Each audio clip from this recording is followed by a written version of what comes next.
Hi everybody, it's Honest John again. Now I guess like a lot of you, I've been watching what's going on in Egypt with a combination of fascination and horror.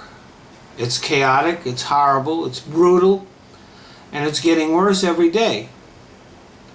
The hope that arose from the fall of Hosni Mubarak has been replaced by rage and despair. After making moderate noises in their run for political power, once the Muslim Brotherhood got elected, they immediately began to enact an extremist Islamist agenda. They also began taking steps to ensure that it would be almost impossible to remove them from power. They wrote an Islamist constitution. They also began to detain and murder political activists and dissenters. And they began to attack people and churches of other faiths. Whatever you might think about how Morsi was and his cohorts were removed, leaving them in place and waiting for the next election cycle was simply out of the question. And I'm not even going to hazard a guess as to what the future holds. But the question has been raised, can Islam and democracy coexist?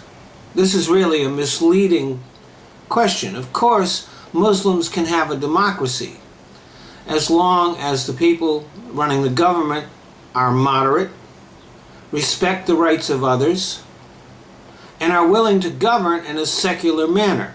No imams as judges, no Sharia law, no blasphemy laws. The real question is, can religious fanaticism and democracy coexist? And the answer to that question is no. Not just in the Middle East, but here in America too. Now here, the party most associated with religious fanaticism is the Republicans.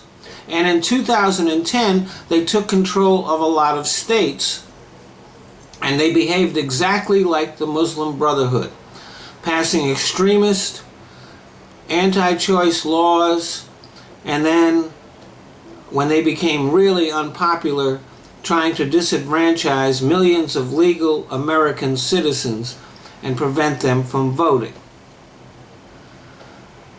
Now, they may be able to temporarily hold on to power in some of their states, but any thinking American who cares about democracy and is paying attention is disgusted with the GOP and their voter suppression efforts. And there's one thing every American should have figured out by now, is that you just can't trust the GOP with our democracy. Thanks for listening.